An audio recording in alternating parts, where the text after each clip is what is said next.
light on those dwelling in a land overshadowed by death. Light has arisen. Alleluia, alleluia, alleluia.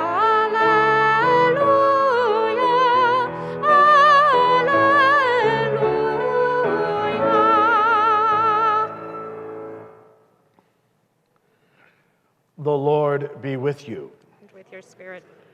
A reading from the Holy Gospel according to Mark. Then they came to Capernaum, and on the Sabbath Jesus entered the synagogue and taught. The people were astonished at his teaching, for he taught them as one having authority and not as the scribes. In their synagogue was a man with an unclean spirit. He cried out, "What have you to do with us, Jesus of Nazareth?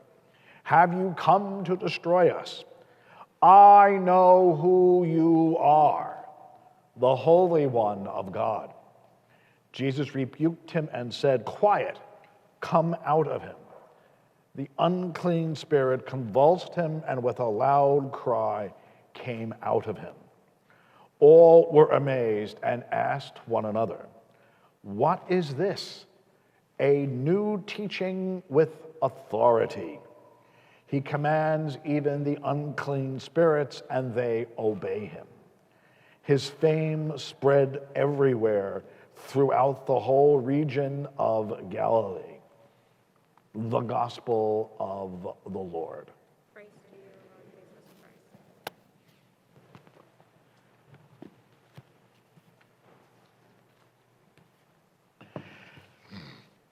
As we read St. Mark's Gospel this year, it'll be important to recognize that his audience is not getting new information. They have heard many stories about Jesus, and Mark's intention is not to tell them more, but to help them understand what they already know.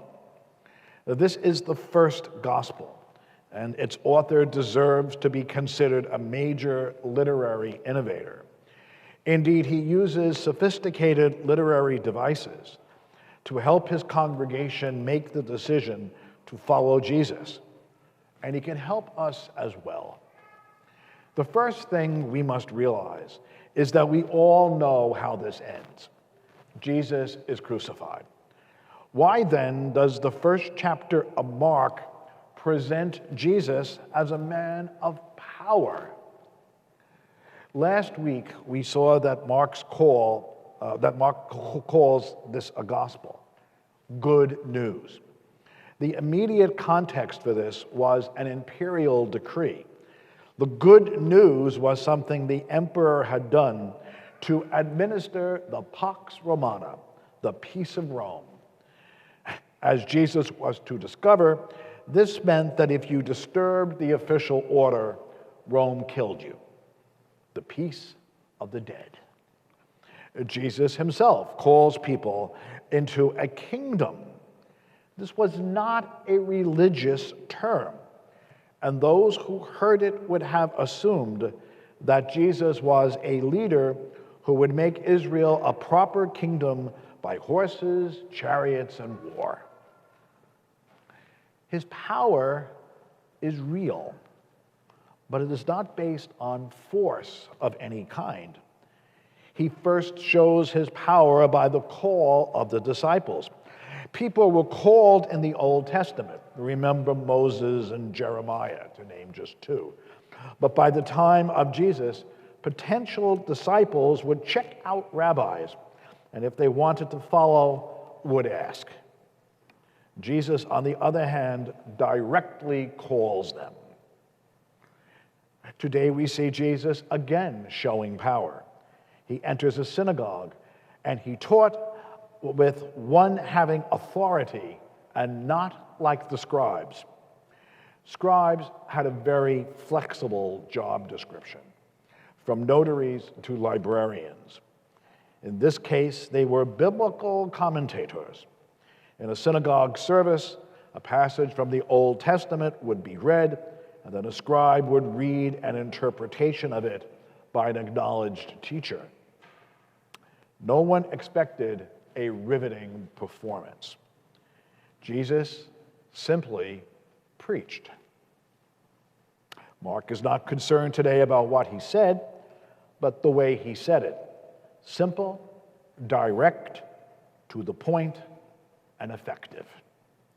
This was not a commentary. It was a proclamation. This inflamed a person who was demonically possessed and whom Jesus immediately freed. Yet this too is a great show of power that would have gotten people's attention. Exorcism in the ancient world, whether Jewish or not, was a complicated affair.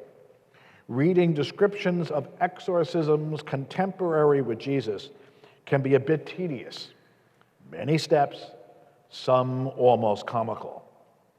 One of the tactics of a demon, then as now, was to get something on the exorcist. The demon calls Jesus the Holy One of God, not to show recognition, much less respect, but to get some power over him. He does not get far. Jesus simply orders him out, and he goes. The people in the congregation may have regretted not getting an elaborate show, but they understood immediately the significance and linked this with his teaching.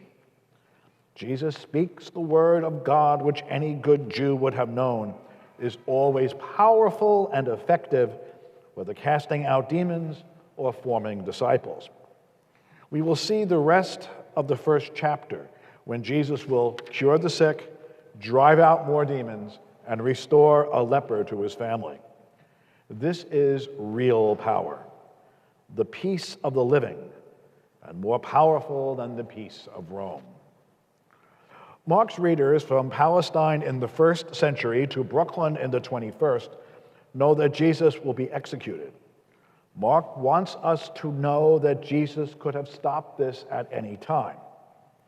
Jesus chose his death, and as we continue to read this gospel, we know that the good news is that he did so out of love. Mark uses the phrase handed over 17 times in the gospel, and will reveal that the shadow of the cross falls everywhere and on everyone.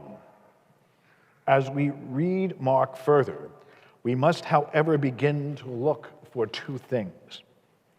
The love of Jesus did not conquer despite the cross, but because of it, indeed through it. The instrument of his death is the instrument of our salvation. Our discipleship will be judged on how much we love like Jesus. How much do we will the good of the other, whether we like that person or not? Mark will reveal to us each week that this is the love of and from the cross. The cross is the measure of all things, including St. Charles Borromeo Church. This is always true, but usually not acknowledged. Last year at this time, when everything was going frighteningly well in the parish, I doubt I would have connected consciously St. Charles and the cross, much less preached on it. Yet what a difference a year makes. We have been recreating the parish every week, and by the grace of God, not without some success. Yet, to be honest, we know that we will need much more thought and work, and most of all, prayer, to create the new foundations we will need. It has been obvious that most of what we have achieved has been because we have had the gift of many leaders from our parish community. To reorient and to rebuild further, we will need more. One person or even one perspective cannot experience or articulate the love that will alone fulfill our call. So today we will ask those who have accepted the call to be members of our parish pastoral council to be blessed and pledge themselves to the task. By God's design, our plans will unfold as we read Mark this year, and may they reflect the love he will reveal to us every week. I'm sure that many creative strategies and structures will emerge, but if we seek to do this without love, the love of and from the cross, we will not connect to Jesus, and his word will be silent in our hearts and community. If we love, even timidly, we will not know in advance what success will mean, but failure will be impossible.